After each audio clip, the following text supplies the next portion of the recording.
اعوذ باللہ من الشیطان الرجیم بسم اللہ الرحمن الرحیم۔ پارہ نمبر 19 آج ہم شروع کرنے جا رہے ہیں۔ پہلے ہم نظر ڈال لیتے ہیں کل کے سوال کے جواب کے اوپر۔ کل کے جو سوال تھا وہ ہم میں سے ہر ایک کے گھر کا مسئلہ تھا، اور یہ تو دن رات ایکسپیرینس کرنے والی کچھ چیزیں ہوتی ہیں، اور آپ نے بہت سارے مسائل، بہت سارے ایشوز بتائے۔ واقعتاً نکاح ہمارے معاشرے میں بہت مشکل چیز ہے، حالانکہ اس چیز میں جو ہمیں اسلامک کانسیپٹ ملتا ہے وہ تو صرف ایجاب و قبول کا ملتا ہے کہ گواہوں کے سامنے نکاح پڑھا دیا جائے، جو کہ کل ڈیوریشن میکسیمم آدھے گھنٹے کا بنتا ہے، اور ایک کھانا جو لڑکا اپنے حسب استطاعت اعلان کے طور پہ اپنے قریب کے لوگوں کو کھلا دے، بس اس کے علاوہ کوئی تفصیل نہیں ملتی۔ پھر کس چیز نے مشکل بنایا؟ میں اگر ایک لفظ میں اس کا جواب دوں، ہمارا مائنڈ سیٹ، اور اس کا تعلق کسی ایک ملک، ایک جگہ، ایک کلچر سے نہیں ہے۔ اسلام اصل میں شروع ہی مائنڈ سیٹ بدلنے سے ہوتا ہے۔ اب یہاں پہ جو چیزوں نے پرابلم کریٹ کی ہے اس میں ہماری انتخاب، چاہے وہ لڑکے کا ہو چاہے وہ لڑکی کا ہو، دونوں کے لیے معیارات اتنے زیادہ طے کر دینا کہ جو مشکل سے ہی پورے ہو سکیں۔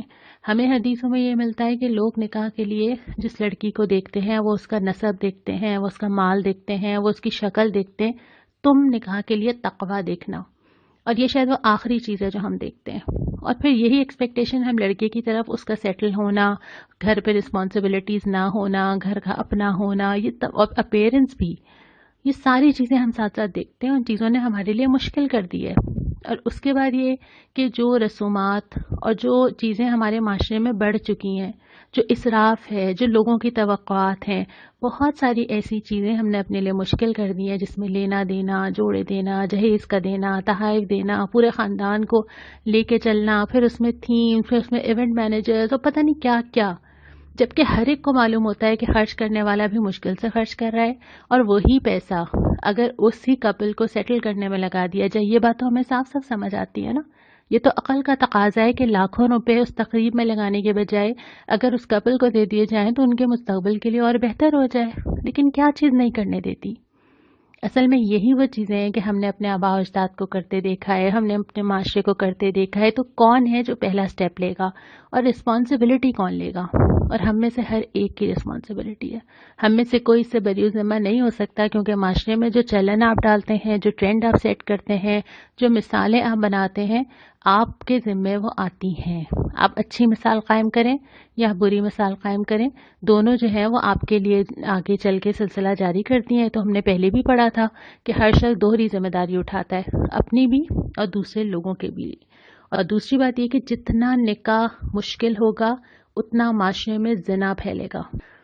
اس کے بعد ہم شروع کرتے ہیں پارہ نمبر 19۔ شروع ہوتا ہے، سورہ فرقان ہماری چل رہی تھی، قیامت کے دن کی منظر کشی کی ہے کہ آسمان سے بادل نمودار ہوگا، لوگ خوفزدہ ہوں گے۔ اس روز حقیقی بادشاہی صرف رحمان کی ہوگی، رحم کرنے والے کی، کیونکہ اس کے رحم کے علاوہ اور کوئی سہارا نہیں ہوگا۔ اس کے بعد بھی فرمایا کہ جب رسول کیسز پیش کریں گے نا اپنی امت کے بارے میں، تو وہ کہیں گے کہ میری قوم نے قرآن کو چھوڑ دیا تھا۔ یہاں پہ لفظ مہجورہ استعمال ہوا ہے، جس کے دو معنی ہو سکتے ہیں۔ ایک تو یہ کہ حجر کیا تھا قرآن کے ساتھ، اس کو مانا نہیں تھا، انکار کیا تھا۔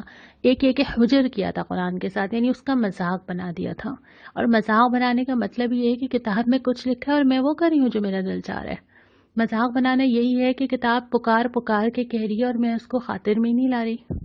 اور اس کے بعد پھر قرآن کے وقتاً فوقتاً اترنے کی حکمت بیان کی گئی ہے کہ جو قرآن اللہ تعالیٰ نے نازل کیا ایک ساتھ نہیں دیا، اس لیے کہ آپ کو آہستہ آہستہ یاد ہو، اس لیے کہ نبی کریم صلی اللہ علیہ وسلم جو پیغام پہنچا رہے تھے اس میں جو اعتراضات آ رہے تھے، مراحل آ رہے تھے، تو وہ ساتھ ساتھ جواب دیتا چلا جا رہا تھا۔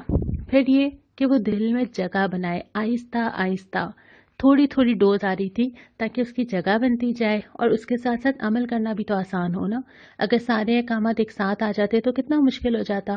اس لیے چاہے وہ نماز کا حکم ہو، چاہے وہ شراب کی حرمت کا حکم ہو، تمام چیزیں سٹیپ بائی سٹیپ نازل ہوتی رہی ہیں۔ اس کے بعد یہ کہ وہ رہنمائی کرے، قرآن ساتھ ساتھ بتاتا چلا جا رہا تھا۔ جیسے ہم نے کل ہی سورہ نور پڑھی ہے کہ جب جو واقعات آ رہے تھے قرآن خود ہی بتاتا جا رہا تھا کہ اب یہ احکامات یہ ہیں، اب معاشرے میں یہ کیا جائے، قوانین یہ بنائے جائیں۔ پھر اس کے ساتھ ساتھ قرآن کو ترتیب دینا، اللہ تعالیٰ کی مرضی سے نبی کریم صلی اللہ علیہ وسلم نے اس قرآن کو ترتیب دیا۔ پھر فرمایا کہ عذاب تو آتا رہا ہے، پہلے بھی آتا رہا ہے، آئندہ بھی آ سکتا ہے، یہ کوئی انہونی چیز نہیں ہے۔ پھر یہ کہ جس شخص نے خواہش نفس کو اپنا خدا بنا لیا، یہ ہم نے پہلے پڑھا ہے نا کہ بہت سارے لوگ اپنے آپ کو ہی اپنا خدا بنا لیتے ہیں، تو ان کی مثال دی ہے کہ وہ جانوروں کی طرح ہانکے جا رہے ہیں۔ جیسے ایک جانور ہے نا، جس طرف لے چلو اس طرف چلے گا، جہاں گھاس نظر آئی وہاں لپک جائے گا۔ تو ایک انسان جو نفس کے پیچھے بھاگتا ہے نا، نفس کسی بھی شکل میں ہو، اپنی پسند یا اپنی ترجیحات کے پیچھے بھاگتا ہے، وہ پھر جانور کی طرح ہی ہوتا ہے۔ جہاں کوئی اٹریکشن نظر آئی وہاں لپک کے چلا گیا، کوئی اصول ضابطے زندگی کے نہیں ہوتے۔ اس کے بعد فرمایا کہ قرآن کو لے کے جہاد کبیر کرو، یعنی ایک تو وہ جہاد ہے جو تلواروں کے ساتھ کیا جاتا ہے، اور ایک وہ جہاد ہے جو قرآن اٹھا کے قرآن کو پھیلا دو، قرآن سے جد و جہد کرو، ہر چیز کے خلاف جو چیز قرآن سے ٹکراتی ہے اس کو بدلنے کی پوری کوشش کرو۔ اور اس کے بعد ایک بہت ہی پیارا لفظ آتا ہے، عباد الرحمن، رحمان کے بندے کون ہیں؟ پہلے ہی آیا تھا قیامت کے دن بادشاہی رحمان کی ہوگی، رحم کرنے والی کی، لیکن رحمان کے اپنے بندے کون سے ہیں؟ اللہ تعالیٰ نے اپنے آپ سے جوڑ کے یہاں پہ ذکر کیا ہم لوگوں کا۔ اچھا، جو صفات آئی ہیں نا رحمان کے بندوں کی، اگر آپ اس کو تقسیم کریں تو اس میں عبادات اتنی تھوڑی سی آئی ہیں، مجھے تو یہ لگتا تھا کہ شاید لسٹ میں ہوگا نماز، روزہ، حج، زکوٰۃ، تسبیحات، نہیں آئی۔ صرف یہ کہ شرک سے گریز اور سجدہ اور قیام اللیل، رب سے تعلق۔ اس کے بعد بہت ساری چیزیں جو ہیں وہ شخصیت کی آئی ہیں، پرسنالٹی، لوگوں سے تعلق۔ پہلی چیز یہ کہ نرم چال، یہ جو چال آپ کی باڈی لینگویج ہوتی ہے نا، چال میں ایک تو چال چلن ہم کہتے ہیں، اور ایک یہ ہوتا ہے کہ وہ اس کی باڈی لینگویج کیا ہے، جیسے انسان کی پرسنالٹی ہوتی ہے نا، وہ اس کی اظہار ہوتا ہے اس کی چال سے، اس کے چلنے سے۔ دوسری بات یہ کہ وہ خرچ میانہ روی سے کرتے ہوں، نہ بہت فضول خرچ ہوں نہ بہت بخیل ہوں۔ تیسرا یہ کہ ناحق قتل سے گریز کرتے ہوں۔ ناحق قتل کا ہم پڑھ چکے ہیں کہ جو قرآن میں قتل جائز قرار دیے گئے ہیں ان کے علاوہ کسی کی جان نہیں لیتے، جھوٹ پہ گواہ نہیں بنتے، کسی جھوٹی چیز کا حصہ نہیں بنتے، جاہلوں سے گریز کرتے ہیں، لوگوں کے منہ نہیں لگتے، اور اگر کوئی ان کے سامنے جاہل آ جاتا ہے تو وہ کہتے ہیں کہ تم پر سلامتی، اور اپنا راستہ الگ کر لیتے ہیں۔ پھر اس کے بعد یہ کہ زنا سے پاک رہتے ہیں، اور یہ چیزیں ہم نے پہلے بھی پڑھی ہے کہ زنا کی طرف جانے والی ہر چیز سے بھی اپنے آپ کو بچانا۔ پھر لغویات سے دور رہتے ہیں، جو آپ نے ابھی فہرست بنائی تھی نا لعب کی کہ وہ کون کون سی چیزیں ہیں جو لغویات میں آتی ہیں، ان سے اپنے آپ کو بچا کے رکھتے ہیں۔ اور تیسری چیز یہ کہ پھر فکر مند ہوتے ہیں، اپنے لیے فکر مند ہوتے ہیں، اپنے گھر والوں کے لیے فکر مند ہوتے ہیں، دعا مانگتے ہیں کہ اللہ جہنم سے ہمیں بچا لے۔ یعنی ایک جو کانشیسنس ہوتی ہے نا کہ ایک انسان دنیا میں بے پرواہی کی زندگی نہ گزارے، وہ ان کے اندر موجود ہوتی ہے۔ لیکن ان تینوں چیزوں میں جو چیز سب سے زیادہ غالب مجھے اس میں نظر آئی تھی وہ یہ تھی کہ آپ کی اپنی شخصیت کیسی ہے۔ اس کے بعد پھر آگے چلتے ہیں دوسرے ربع کی طرف۔ سورہ شعراء یہ بھی مکی صورت ہے، اس کا آغاز ہوتا ہے نبی کریم صلی اللہ علیہ وسلم کو پہلے تسلی دی جاتی ہے کہ اے نبی، کہ آپ غم کے مارے اپنی جان کھو دیں گے؟ کیا غم تھا اللہ کے نبی صلی اللہ علیہ وسلم کو؟ صرف یہ کہ میری قوم ایمان نہیں لا رہی۔ اور پھر اس کے بعد تسلی دینے کے بعد حضرت موسیٰ کا ذکر کیا کہ اللہ تعالیٰ نے تو وہاں سے راستہ نکالا تھا جہاں سے وہم و گمان میں بھی نہیں تھا، سمندر پھاڑ کے اس کے اندر سے ان کو گزروا دیا تھا۔ پھر حضرت ابراہیم کے الفاظ دہرائے ہیں اور دعا کی بھی یہاں پہ ہمیں بتائی گئی ہے، اور وہ الفاظ بہت ہی پیارے ہیں، اور وہ بہت بڑی تسلی ہے جو اللہ کے نبی صلی اللہ علیہ وسلم کو دی جا رہی ہے کہ اے نبی، ابراہیم بھی یہی کہتے تھے۔ کیا کہتے تھے؟ کہ میرا تو خالق حقیقی، میرا رب تو اللہ ہی ہے، وہی مجھے پیدا کرتا ہے، وہی مجھے ہدایت دیتا ہے، وہی کھلاتا ہے، وہی پلاتا ہے، وہی شفا دیتا ہے، وہی موت دے گا، وہی زندگی دے گا، اور مجھے لالچ ہے، طمع کا لفظ استعمال ہوا ہے کہ مجھے لالچ ہے کہ وہ مجھے معاف کر دے۔ اس کے بعد قوم نوح کا ذکر آتا ہے۔ پارہ نمبر 19 کا جو تیسرا ربع ہے، یہاں پہ اللہ تعالیٰ نے قوموں کے ذکر تو دوبارہ کیے ہیں، لیکن اس دفعہ زاویہ مختلف ہیں۔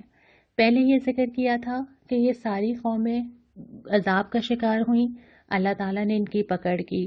پھر ایک جگہ ذکر آیا تھا کہ ان ساری قوموں کو ایک ہی پیغام دیا گیا تھا کہ اللہ کی اطاعت کرو، اس کے علاوہ کسی کو شریک نہ کرو۔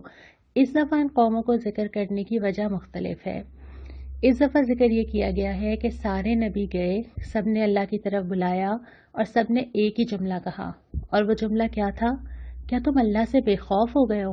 کیا تمہیں اللہ سے کوئی ڈر نہیں لگتا؟ قوم عاد کا ذکر ہے، بڑی بڑی عمارتیں بنا لی، اور بڑی بڑی عمارتیں بنانے کے بعد ایک ذہن میں ایک تصور تھا نا کہ اب تو ہم کتنا کچھ جان گئے ہیں، اب تو ہم جو چاہے کر سکتے ہیں، اب تو ہمارے اندر کتنی طاقت، کتنی ٹیکنالوجی، کتنی ترقی. لیکن ان سے بھی کہا گیا اللہ کا خوف نہیں رکھتے.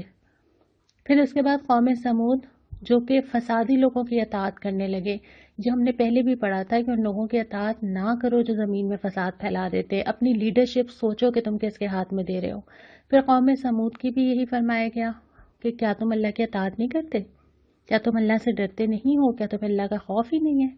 پھر قوم لوط ہم جنس پرستی میں مبتلا تھے، ان سے بھی یہی پوچھا گیا. پھر اس کے بعد اصحاب الایکہ کا ذکر ہے کہ جو لوگوں کو گھاٹا دیتے تھے، ان سے بھی یہی کہا گیا کہ کیا تم اللہ سے ڈرتے نہیں ہو. میں نے ایک دفعہ پہلے بھی یہ بات کی تھی کچھ دیر پہلے، اور میں دوبارہ یہ بات دہرا رہی ہوں کہ اللہ تعالیٰ نے جو جرائم گنوائے ہیں نا، اس کا بڑا تعلق زمین میں فساد برپا کرنے سے ہے. خواہ وہ ہم جنس پرستی ہو، خواہ وہ لوگوں کو گھاٹا دینا ہو، ترازو میں ڈنڈی مارنا ہو، فساد کا برپا ہو جانا ہو. اللہ تعالیٰ نے یہاں پہ اپنے حقوق کی ابھی بات ہی نہیں کی، حالانکہ وہ بھی بہت اہم ہے. لیکن اللہ تعالیٰ نے ان چیزوں کی خاص طور پہ بات کی ہے جو زمین میں فساد برپا کرتے ہیں. عبادتیں بھی بہت اہم ہیں، نماز، روزہ، حج، زکوٰۃ، انفاق بہت اہم ہے، لیکن جو چیزیں لوگوں کو متاثر کرنے والی ہیں ان کے اثرات بہت بہت دور تک جاتے ہیں. تو یہاں پہ بھی حالانکہ یہ ساری قومیں وہ بھی تو تھیں کہ جنہوں نے نبیوں کو تنگ کیا ہے، جنہوں نے اسلام لانے سے انکار کیا ہے، لیکن یہاں پہ جو جرائم گنوائے گئے ہیں نا، وہ ہیں جو زمین میں مسائل پیدا کرتے ہیں، جو اللہ کی زمین پہ فساد برپا کرتے ہیں. اس کے بعد پھر ذکر آئے اس قرآن حکیم کا. پہلے بھی آیا تھا، دوبارہ آ گیا. اللہ تعالیٰ کی یہ کتاب جو اللہ تعالیٰ نے میرے گھر میں، میرے ہاتھ میں دے دی، فرمایا کہ یہ رب العالمین کا نازل کردہ ہے. پہلی چیز جو درست ہو جانی چاہیے، جو سورہ فاتحہ میں ہی پہلے سپارے میں پہلے جملے میں الحمدللہ رب العالمین، جو ہر نماز میں ہر رکعت میں الحمدللہ رب العالمین.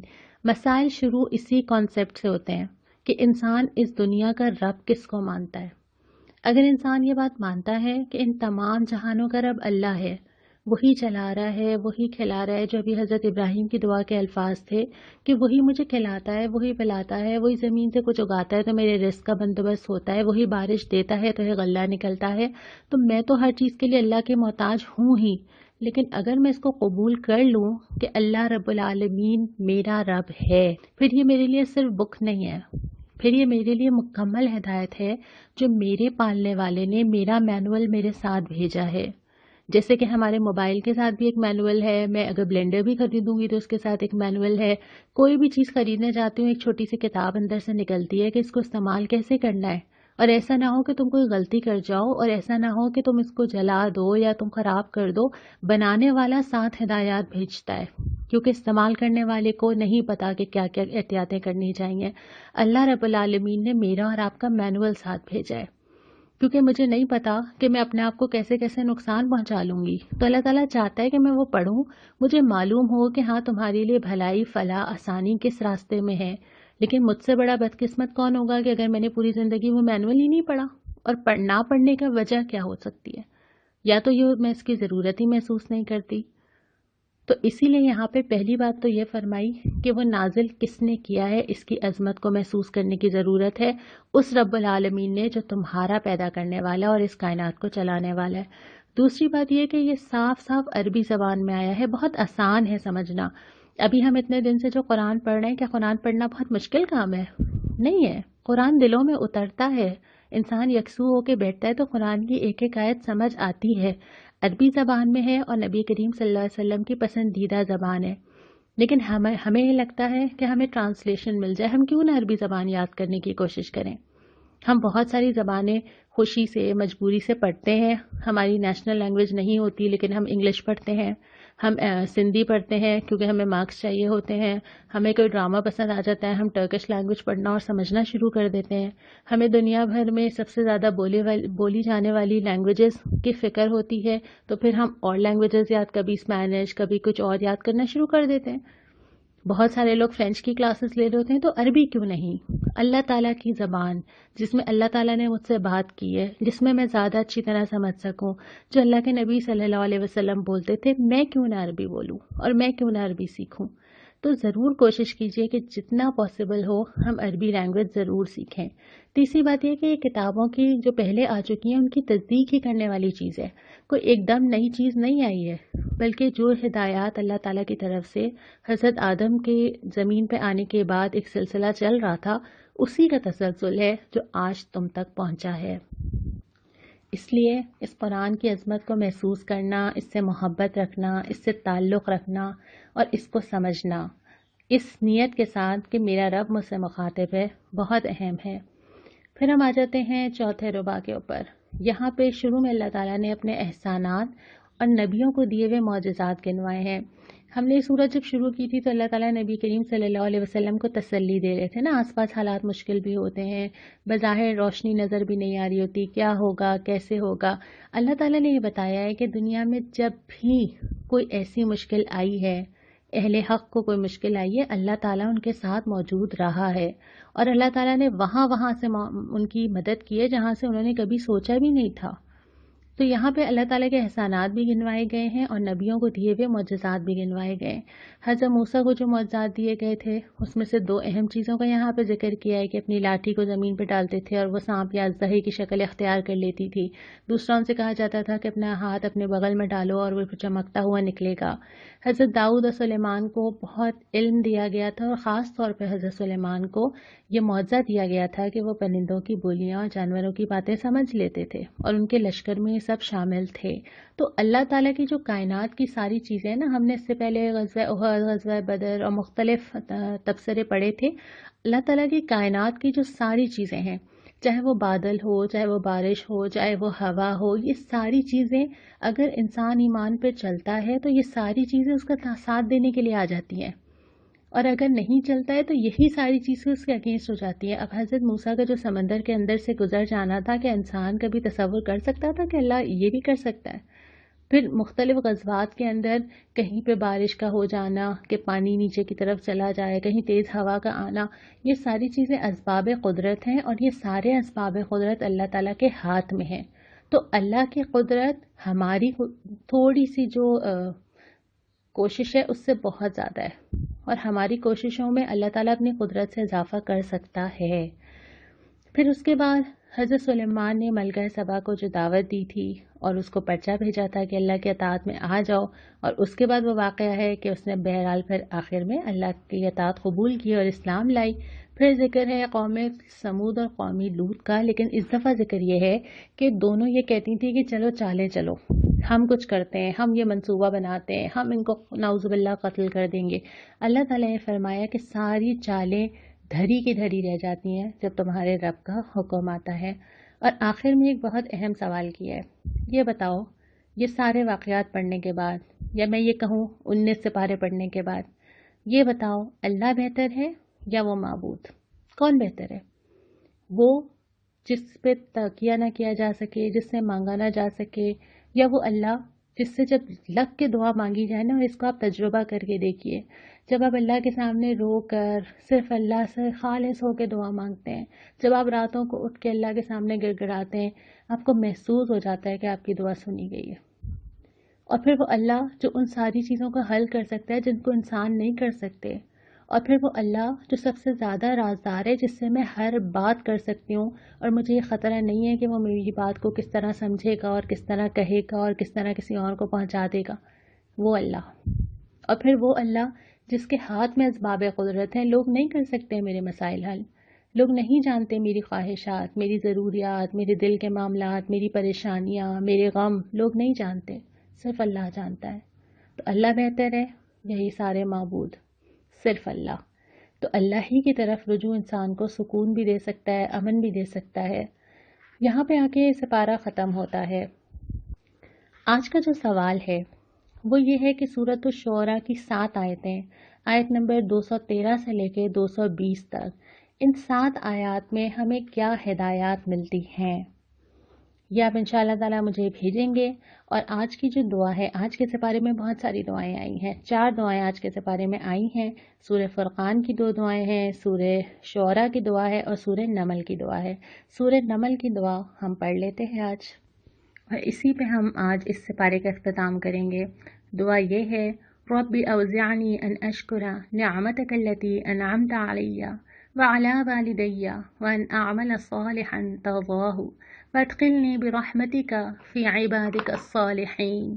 اے میرے رب، مجھے قابو میں رکھ، میں تیرے اس احسان کا شکر ادا کرتا رہوں جو تو نے مجھ پر اور میرے والدین پر کیا۔ ایسا عمل صالح کروں جو تجھے پسند آئے، اپنی رحمت سے مجھے صالح بندوں میں شامل کر لے، آمین۔ یقیناً اللہ تعالیٰ کا احسان ہے کہ اللہ تعالیٰ نے ہمیں مسلمان بنایا، اور اللہ تعالیٰ ہم سے وہ کام کروا لے کہ ہم اللہ کی رحمت کے مستحق ہو جائیں۔ ہم سب ایک دوسرے کے لیے دعا کریں۔ انشاءاللہ تعالیٰ کل ہم پارہ نمبر 20 کا آغاز کریں گے۔ السلام علیکم ورحمۃ اللہ۔